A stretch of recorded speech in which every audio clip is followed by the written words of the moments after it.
Because we're running through the Bible so quickly, today we are about to have a bit of whiplash. Last week we were looking at the heights of King David, the man after God's own heart, the person who voluntarily submitted himself to Torah, who brought the ark into the newly formed capital of Jerusalem and submitted the nation to the guidance of God, thus cementing himself as the man after God's own heart, and really an amazing thing to have done. And so today we're going to go from David to his successor, Solomon, to the guy who follows after him, Rehoboam. And wow, this is going to be some whiplash. So first we got to start with Solomon. Solomon is most well known for wisdom. He is known as being wise. We credit him with multiple books of the Bible.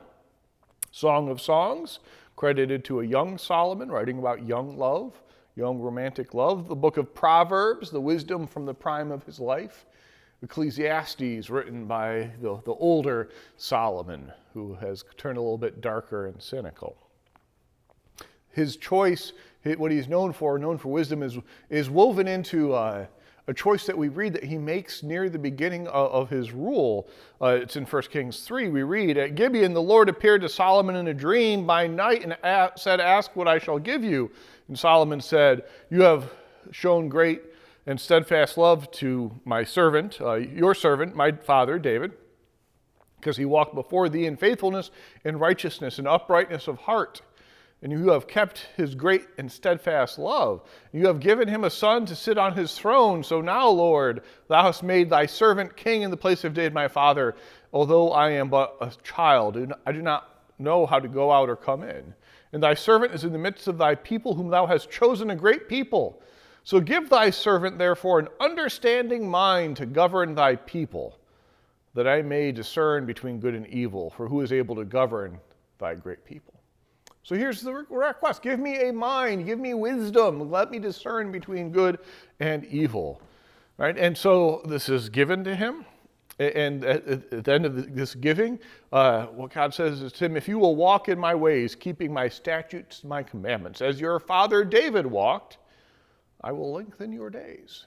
So this is how Solomon begins. He begins with wisdom. And wisdom, Solomon wisely builds the temple in Jerusalem, brings the ark to the temple, goes down in history as being known for his wisdom. But we keep reading, or we choose to keep reading. We choose to keep reading what we find. The more you read about Solomon, things get dicey. We read in 1 Kings 5, 2 chapters later. King Solomon raised a levy of forced labor out of all Israel. The levy numbered 30,000 men. He sent them to Lebanon, 10,000 a month in relays. So he's flipping through 10,000 people a month to build his palace, and then build the temple, and to build his storage cities. Right? Forcing Jewish people to do labor. That may strike you as a bit off. That's kind of what they fled from in Egypt, forced labor. Right? We read a few chapters further on, 1 Kings 9, now another 4 chapters from there. And this is the account of the forced labor which King Solomon levied to build the house of the Lord in his own house. And it goes through all the people who were left of the Amorites, the Hittites, the Perizzites, the Hivites, the Jebusites, who are not the people of Israel, their descendants who were left after them in the land, whom the people of Israel were unable to destroy. These Solomon made a forced levy of slaves. And so Solomon is forcing Jews to work, not technically slavery, but if someone tells you to work and doesn't give you a choice, that right? And then he explicitly makes slaves out of the people who were in the land who weren't Jewish. You throw in some aggressive taxation, having a bunch of wives who wanted Solomon to worship foreign gods, plus a little shortchanging of contractors. 1 Kings 9:10, we read that Solomon stiffed the architects for the temple, right? He stiffed them. You needed to pay them, and he paid them, and they looked at the payment, and they went, "This kind, you didn't hold up your end of the bargain on this," and he doesn't do anything about it. Solomon really starts to look a little bit less good. So in this time when Solomon really is just not doing so hot later in his life, two things unfold. First, Jeroboam is one of the leaders in the 12 of the 10, so there are 12 tribes in Israel, the 10 northern tribes, the tribes who came to David later. Jeroboam is one of the leaders in those northern tribes. And he is told that by the prophet Ahijah that of those 12 tribes, 10 of them are going to be spinning off in his lifetime, and he can lead them. If, and this is the offer, you can lead them, but you got to lead like David, right? It's in 1 Kings 11. I will take you, and you shall reign over all that you desire, these 10 tribes. You shall be king over the northern kingdom of Israel. And if you will hearken to all that I command you, walk in my ways, do what is right in my eyes by keeping my statutes, as David my servant did. Like, this is setting David as the example here. I will be with you. So that's the first thing that happens later in Solomon's life. Rehoboam is preparing himself to lead the northern tribes. And he's going to be offered this with a warning: you better be like David. The second thing that unfolds is Solomon's son, Rehoboam, is set up to be the next king. And he has been raised by Solomon. He got the boy he raised. Solomon, who has played fast and loose with Torah later in his life, who has forced people to labor, who has really pushed his authority as far as it could go. He's pushing executive power pretty far here, right? These two things come to a head when Solomon dies, and Jeroboam is one of the leaders leading the tribes to get together and sit down and talk to Rehoboam about how this is going to go. So it's not a given that all 12 tribes are going to follow Rehoboam. If we remember back to what we heard last week, David had the two southern tribes follow him first. And then it took 7 years after that before the northern tribes decided that they were going to follow. It took some time. The northern tribes and the southern tribes, they didn't necessarily always move together.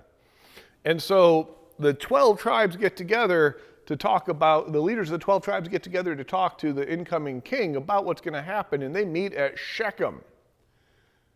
Now, places matter in the Bible. Where something happens almost always has weight to it. Whether it's the name of the place in Genesis or pretty much everything after Genesis, it's what happened there before. Because it's a small landmass, a small area that the events of the Bible happened on. There's almost always something that has happened before.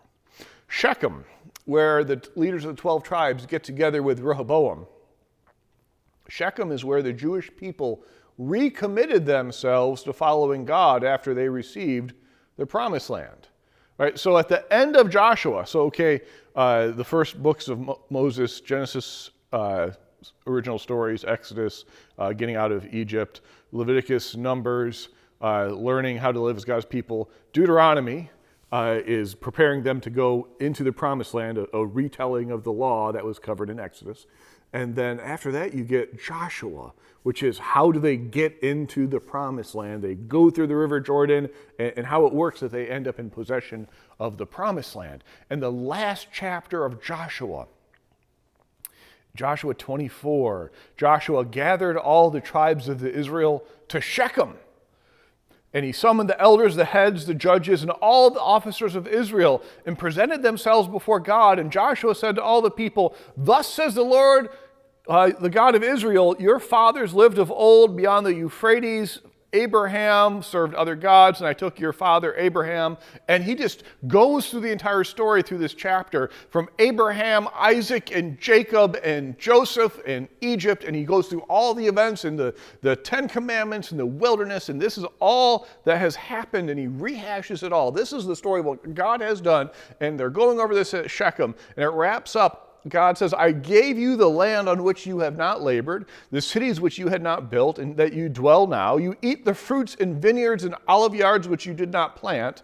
Now therefore fear the Lord, serve him in sincerity and in faithfulness. Put away the gods which your fathers served beyond the river and in Egypt, serve the Lord. And the people said to Joshua, the Lord our God we will serve, and his voice we will obey. So to go to Shechem is to be rooted back in that promise. This is the first promise the people make as they are gathered together, as they have sort of taken control of their promised land. It is, we are going to follow God. That's who we are. We are God's people. And so that's a pretty weighty place to get together. Like, to get together at Shechem, like all the other tribal leaders once did, to discuss how things are going to go, in the future. Like, if I had to make a comparison, that would be like Olivia telling me that we need to talk. Isn't that a horrifying phrase to hear? We need to talk, right? For my wife to say, we need to talk, and then we need to talk, we need to go over to Bevere and stand in front of the altar we got married at. And we need to have all the bridesmaids and all the groomsmen there so we can talk about how this is going to go moving forward. Like, can you think of a weightier way to talk? I mean, it's really rooting themselves like, these are the vows we've made in the past. Now, how are we going to live in moving forward? Like, that's the weight that is happening here. We're going to talk at Shechem with the 12 tribes. And so they get together and they say to Rehoboam, the leaders of the 12 tribes, your father, whoo, baby, your father, he really chewed on us. Could you just chill a bit? Now, we need to acknowledge how messed up this is. If the leaders of the 12 tribes are following a king who's really leaning on them, and they don't feel like they can say something about it, like there's not a feedback loop there, there's not an ability for him to hear how his leadership is going, like, that's not good. That's like really not good. And so the question is, like, Solomon didn't listen, or else they would have said this years ago. Is Rehoboam going to listen? And so Rehoboam says, I need to go talk to some people, give me a few days. He goes and he talks to the advisors to the king, and the advisors to his dad say, they might have a point. You may need to back off a bit. It'll go a lot better for you. Okay. Then Rehoboam goes to his drinking buddies, the young men he's been partying with over the years, I guess. And they say, no, that's not how to do it. They're saying that your dad was hard. You need to go back harder. And that's what he does. He goes back to the elders, the generation above him, the leaders, the elders of the 12 tribes, and he says, my dad whooped you with whips. I'm going to whip you with the tails of scorpions. You ain't seen nothing yet. And then he makes a comparison that could only happen when a bunch of drinking buddies are 3 streets to the wind at a bar, and they're already like deep into their cups would be another way to put it. And frankly, read it yourself, or I'll explain later. But the Bible gets a bit earthy right there. So the leaders of the 10 northern tribes, they say, to your tents, O Israel. We're going to nope out of here. That's my translation. But we're out of here. And they Jeroboam leads the leaders of the 10 tribes north, and he builds 2 golden calves at the 2 ends of the northern kingdom of Israel. The newly formed northern kingdom of Israel, which has the 10 tribes, and then the southern kingdom has the 2 tribes that stay with Rehoboam. And they have Jerusalem as their capital in the southern 2 tribes. They keep Jerusalem and Rehoboam. And then the northern 10 tribes, they don't have Jerusalem, so they don't have the temple. And so that's why Jeroboam makes 2 golden calves and said, here are your gods, O Israel. Here are the people, here are the gods who led you out of Egypt, trying to rewrite history here.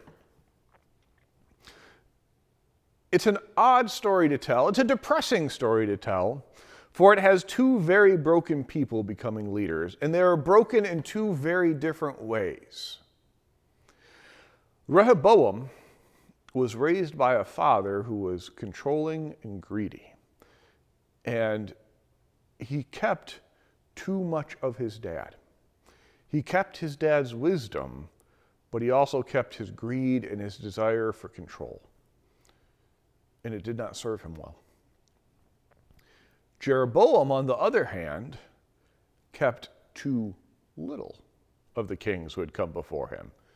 Right? He did not learn the lessons of the ones who had come before him. Instead of looking back upon David and saying, I need to learn what I can learn, he refused to learn any lessons from those who came before. And so he made 2 golden calves in the exact same way that Aaron had made when you go back into Exodus 19:20, right about there, when Moses was up on the mountain receiving the 10 Commandments and Aaron leads the people astray. Like, he repeats the idiocy of the ones who had come before him because he's the opposite. Rehoboam echoed his dad in even his worst ways, and Jeroboam didn't echo anything, didn't try to learn anything, and ended up repeating previous mistakes.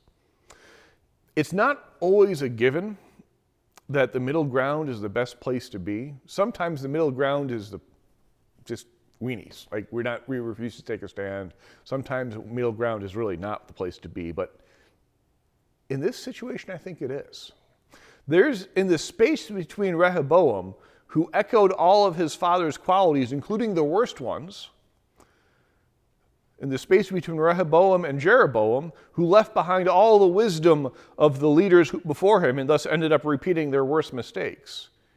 There is a place where we cherish what is wise, what is God-given, what is true and good. There are things that we inherit that are wonderful and powerful and good and connect us to the best of who humanity can be as we follow the wisdom and the guidance of the Holy Spirit, as we follow in the footsteps of Jesus. Right? There are things and practices and beliefs that we inherit that we can never let go of, or we'd be fools to do so.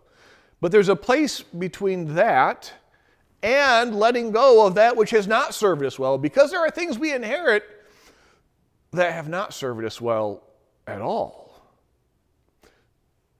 And here we are on All Saints. All Saints is this day where we both look back at all of the saints, all the people who have followed Jesus across the century, and we give thanks for all that they have done to make us who we are. We would not be the followers of Jesus we are today if it were not for the saints who came before us and who had taught us and showed us and exemplified for us and helped us and taught us and made us the people we are today, and we are thankful for those saints. So we look backwards towards the saints who have made us who we are today, and we look forward. We look forward, and the way we can look forward is we can ponder and ask and be open to the ways that we can form those who follow us. How can we equip the next generation so that they can surpass us? I want my children and your children and our grandchildren and great-grandchildren and great-great-grandchildren. I want those who follow us to more fully represent Christ to the world. I don't want them to just learn from us, because we do have much to teach. I want them to learn from us and then surpass us. That is my fervent prayer on All Saints. We cherish what we've been handed, and we improve it so that the saints who follow can more fully represent Christ to the world. Amen.